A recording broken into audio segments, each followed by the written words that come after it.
그래서 다음 총괄 디렉터는 3대장 중 한 명이 하는 게 맞다는 생각이 드는 거죠. 안녕하세요. 꼼수구단입니다. 이번 영상에서는 차기 디렉터가 누구인가를 다룰 겁니다. 총괄 디렉터에 누가 적합한지 알기 위해서는 각각의 인사를 평가할 필요가 있는데요. 이를 돕기 위해 그림을 그렸습니다. 먼저 3대장이 있고 그 위에 로스타크의 인사가 있고 그 위에 스마일게이트 인사가 있고 마지막은 외부 인사가 있습니다. 하나씩 살펴보면서 어디에서 디렉터를 데려오는 게 좋은지 설명하겠습니다. 첫 번째는 외부 인사입니다. 외부 인사를 데려오는 건 나쁜 선택이라고 말하고 싶습니다. 외부 인사의 실력을 떠나서 기본적으로 외부 인사를 최고 자리에 데려오는 경우는 개혁이나 조정이 목적인데요. 이는 집단이 크게 흔들리거나 변화가 필요할 때 쓰는 수단입니다. 그런데 로아는 이미 성공한 게임이고 안정적으로 운영되고 있다는 점에서 적합한 수단은 아닙니다. 또한 게임 시장이 PC에서 모바일로 넘어간 이후로 유능한 디렉터는 모바일 게임에서 성공한 경우가 많고 이것도 운영보다는 개발에서 강점을 보인 경우가 대부분입니다. 무엇보다 외부 인사는 로아를 잘 모르는 사람이기 때문에 적절하지 못하다는 생각이 듭니다. 두 번째는 로아가 아닌 스마일게이트 인사입니다. 저는 이 선택이 최악의 선택이라고 보는데요. 왜냐하면 스마일게이트의 금강선을 제외하고 다른 유능한 디렉터가 없는 것처럼 보이기 때문입니다. 스마일게이트의 강점은 중국 시장 공략법을 안다는 점입니다. 이게 게임사에게는 대체할 수 없는 강점이지만 국내 유저에게 매력적인 강점은 아니죠. 실제로 눈부신 해외 실적과는 다르게 스마게의 게임은 수준 미달의 게임이 많습니다. 이런 단점을 뚫고 나온 상당히 괜찮은 게임조차 결국 운영에서 실패한 경우가 대부분이죠. 괜히 게임 협회장이 스마일게이트를 금강선 원툴이라고 한 게 아닙니다. 저는 로아가 아닌 스마일게이트의 방식을 보면 그들이 로아는 고사하고 자신들이 운영하는 게임은 좋아하는지 의문이 듭니다.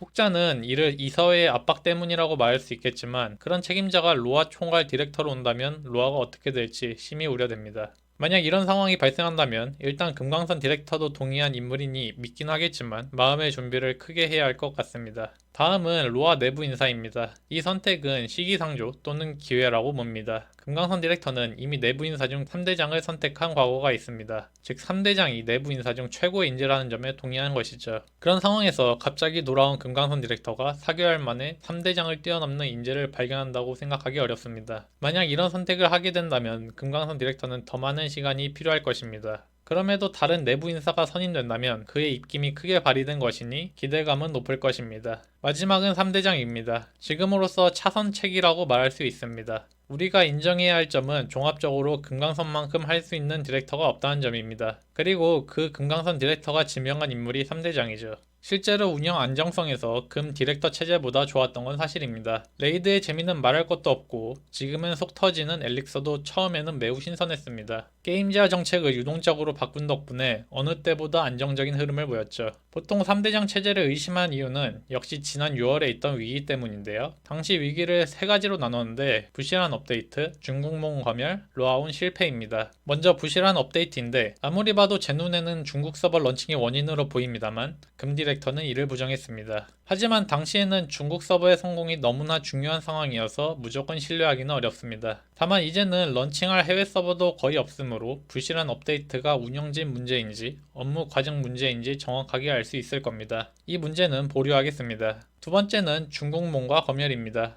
당시 금강선 디렉터가 했던 대처는 다시 봐도 완벽합니다. 금 디렉터에게 중국 서버 성공이 너무나도 중요했기 때문에 중국의 심기를 건드리지 않으면서 국내 유저를 설득해야 하는 상황이었습니다. 금 디렉터는 해당 이슈를 하나로 뭉뚱그리지 않고 굳이 하나하나 각각의 방식으로 해명했습니다. 그 이유는 고구려는 한국의 역사다라는 그들의 심기를 건드릴 상황을 피하기 위함이었죠. 이런 수준의 대처와 언변은 어떤 디렉터가 와도 하기 어렵습니다. 그나마 다행인 점은 해당 문제는 게임 외적인 이슈라서 다시 발생할 확률이 낮다는 점이죠. 누가 와도 대처하기 어렵고 거의 발생하지 않는 문제를 가지고 3대장의 능력을 무시하는 건 조금 가혹해 보입니다. 마지막은 로아온 실패입니다. 당시 로아온은 말 그대로 엉망이었습니다. 완급 조절 없는 내용 구성, 기초적인 오타와 말실수, Q&A 부재가 대표적입니다. 로아온으로 인해 3대장의 능력에 큰 의문이 생겼는데요. 이를 변호하자면 금강선 디렉터의 공백을 3대장이 맡았다는 점입니다. 적어도 금강선 디렉터가 열심히 하지 않았다고 말할 사람은 없을 텐데 그의 업무를 3대장이 맡았으니 업무가 늘면 늘었지 줄지는 않았을 겁니다. 그런 상황에서 로아온도 맡아야 했는데 3대장은 발표 실력이 좋은 편이 아니고 로아온은 기본적으로 총괄 디렉터만 가능한 일입니다. 업데이트의 모든 걸 주관해야 효과적인 발표 구성이 가능하고 권한과 책임이 있어야 Q&A에서 유저와 협상이 가능하니까요. 업무 과중과 부적절한 업무 배치가 원인일 가능성이 있으니 로아온 실패를 어느 정도 정상 참작할 필요가 있습니다.